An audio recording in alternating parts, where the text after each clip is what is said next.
Hello दोस्तों, स्वागत है आप सभी का आपके अपने YouTube चैनल पर।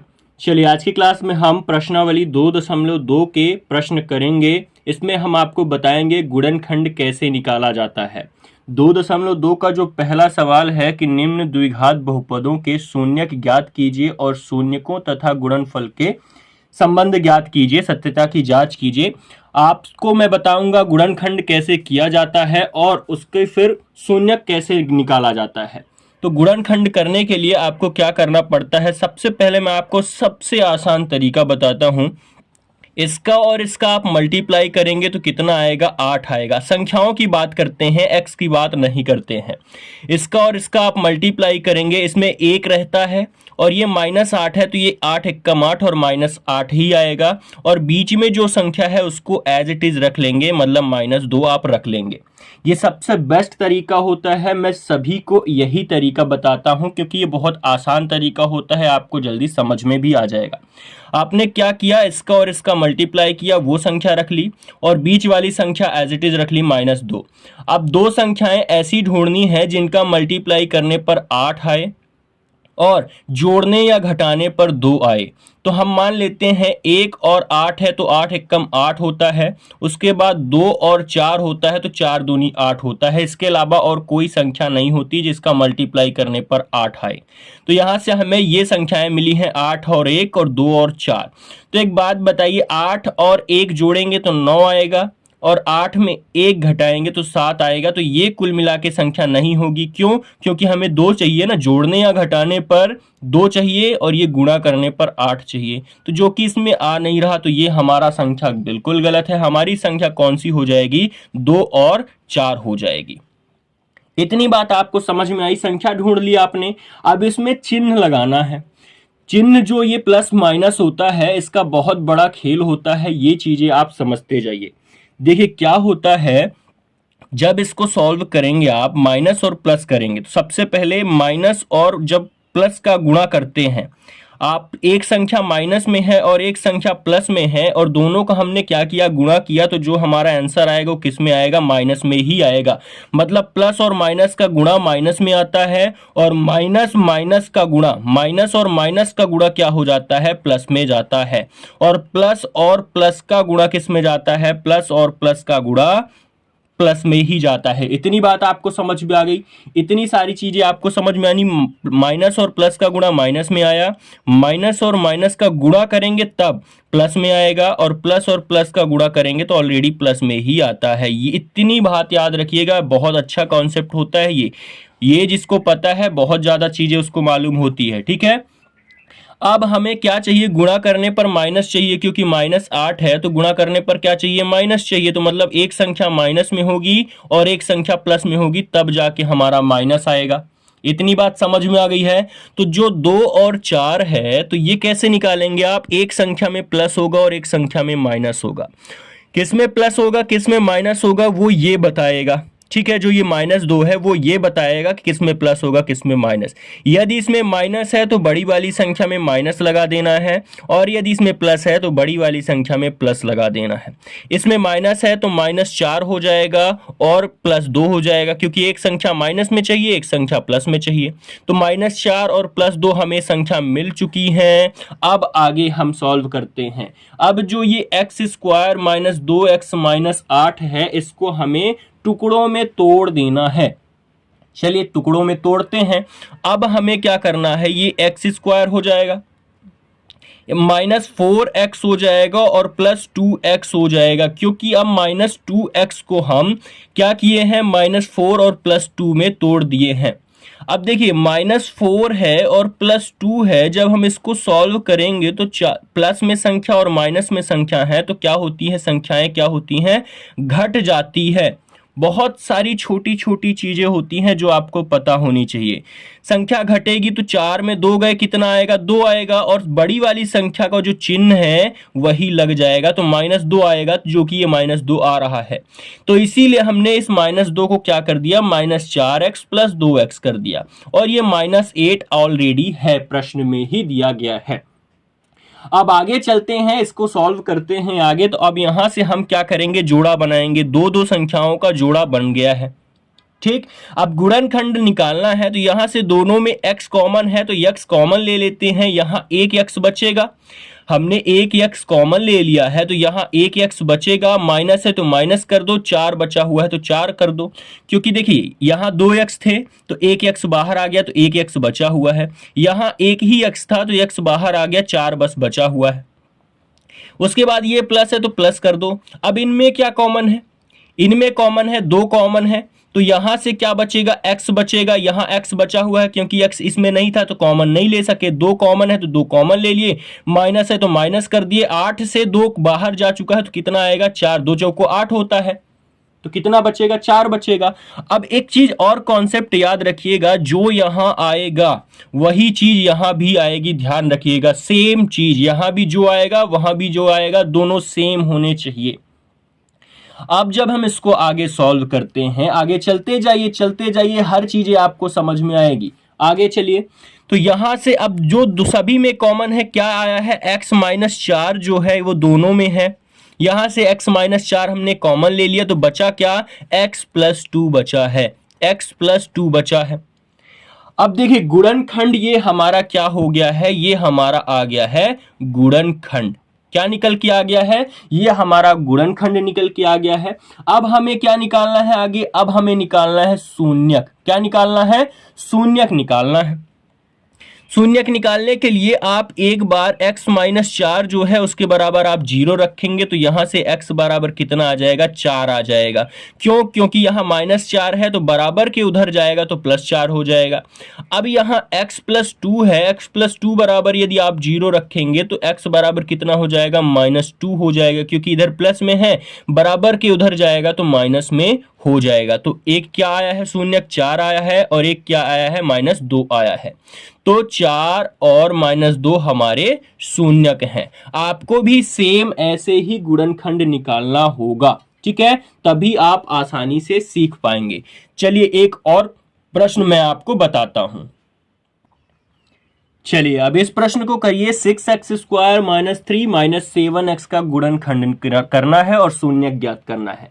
यह प्रश्नावली 2.2 के पहले का तीसरा सवाल है, आप अपनी बुक में देख सकते हैं, ठीक है, आप अपनी बुक खोल के रखिए और उसमें प्रश्न देखते जाइए। यह तीसरा सवाल है 2.2 का। अब इसको भी सेम वैसा ही करना है। अब यहां देखिए 6x square minus 3 minus 7x है, तो सबसे पहले हम इसको सही तरीके से ढंग से जमा लेंगे। सबसे पहले हो जाएगा 6x स्क्वायर, ये माइनस 7x उसके बाद आ जाएगा और फिर माइनस 3 हो जाएगा, बराबर आप 0 कर दीजिए। आपने इसको सही ढंग से जमा लिया, ठीक है। अब इसको लगते हैं सॉल्व करने। चलिए सॉल्व कैसे करना है मैंने आपको बताया है। इसका और इसका आपको मल्टीप्लाई करना है, कितना आएगा, 6 18 आएगा, और ये माइनस में है तो माइनस में आ जाएगा, क्योंकि ये प्लस में है, ये माइनस में है तो माइनस में आएगा। प्लस और माइनस का मल्टीप्लाई माइनस होता है, मैंने आपको बताया है, ठीक। अब जो बीच वाली संख्या है उसको उसी तरीके से रख लें। इतनी बात समझ में आ गई, इतना आप लोगों ने कर लिया। अब दो संख्या ऐसी ढूंढनी है जिनका गुणा करने पर 18 आता हो। तो गुणा करने पर 18 आएगा तो एक तो आएगा 1 गुणे 18 खुद हो जाएगा, उसके बाद 2 गुणे 9 हो जाएगा, और उसके बाद 3 गुणे 6 हो जाएगा, ठीक है। बहुत सारे बच्चे क्या करेंगे, 9 गुणे 2 कर देंगे, 6 गुणे 3 कर देंगे, लेकिन एक बार ही लेना है, ध्यान रखिएगा, 6 और 3 एक बार ही लेना है। जैसे 3 गुणे मैंने 6 कर दिया, बहुत सारे बच्चे क्या करेंगे, फिर आगे चल लेंगे 6 गुणे 3 भी कर देंगे, नहीं, एक बार ही कर देना है बस। अब हमें गुणा करने पर 18 तो आ गया, अब जोड़ने या घटाने पर क्या आना चाहिए, जोड़ने या घटाने पर 7 आना चाहिए। तो यहां से 18 में 1 जोड़ेंगे तो 19 आएगा, 18 में 1 घटाएंगे तो 17 आएगा, तो ये हमारी संख्या नहीं होगी, ठीक। 9 में 2 जोड़ेंगे तो कितना आएगा, 11, और 9 में 2 घटाएंगे तो 7 आएगा, यहां हो सकता है। 6 में 3 जोड़ेंगे तो 9 आएगा, 6 में 3 घटाएंगे तो 3 आएगा, ये संख्या नहीं होगी। तो संख्या कौन सी होगी, 2 और 9 होगी। अब हमें गुणा करने पर माइनस में चाहिए, तो एक संख्या में माइनस होगा और एक संख्या में प्लस होगा। बात समझ में आ गई, एक संख्या में प्लस होगा, एक संख्या में माइनस होगा, और प्लस माइनस किस में होगा वो ये बताएगा। इसमें यदि माइनस है तो बड़ी वाली संख्या में माइनस मतलब -9 हो जाएगा और +2 हो जाएगा। क्लियर हो गई बातें? इतनी बात समझ में आ गई। आगे चलते हैं, अब इसको हम टुकड़ों में तोड़ देते हैं। अब इसको जब टुकड़ों में तोड़ेंगे तो ये हो जाएगा 6x², ठीक, और ये हो जाएगा -9x और +2x-3 हो जाएगा बराबर 0।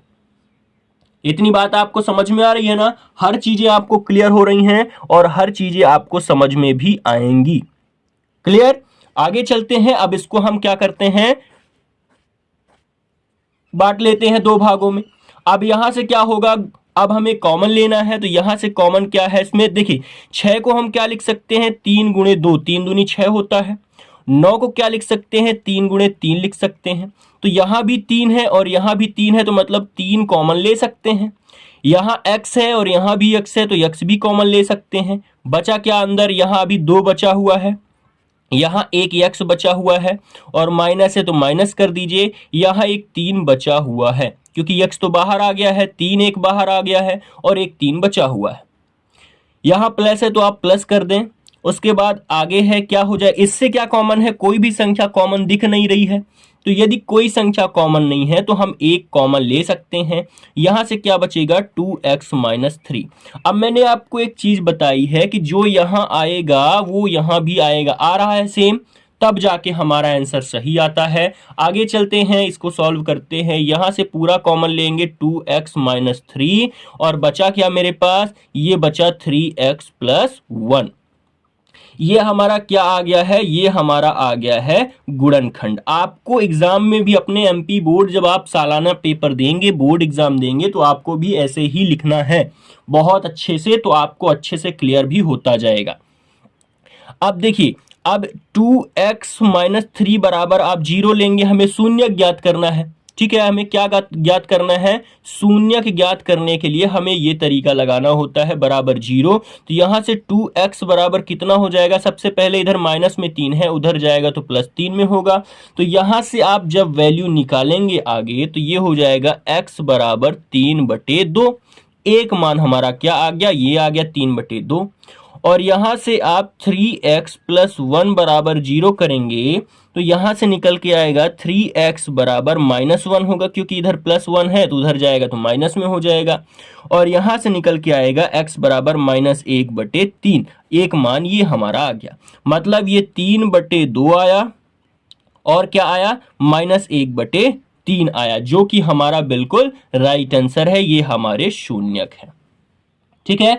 आशा करते हैं आप सभी को गुणनखंड अच्छे से समझ में आ गया होगा। मैंने आपको 2 प्रश्न करके बताए हैं, बाकी जो प्रश्न है वो आप करेंगे, घर में करेंगे, अपने से करेंगे। बहुत शानदार, अच्छे से आपको कर लेना है। चलिए मैं एक क्वेश्चन और करा देता हूं, जो कि है 5वां क्वेश्चन, t² - 15। इस प्रश्न में बहुत सारे बच्चे फंसेंगे। t² - 15 का गुणनखंड क्या होगा और शून्यक कैसे निकालेंगे। बहुत सारे बच्चे इस प्रश्न में फंसे हैं और हम जानते हैं और फंसेंगे भी। सबसे पहले आपको पता होना चाहिए रूट के बारे में। आपको पता है, जैसे √15 आपने लिखा और इसका आपने स्क्वायर किया तो कितना आएगा, ये आएगा 15, क्योंकि आप √15 गुणे √15 करेंगे तो इसका मान होता है 15 ही आएगा, रूट हट जाता है। इसका बहुत अच्छा कॉन्सेप्ट होता है, वो धीरे धीरे आपको समझ में आएगा।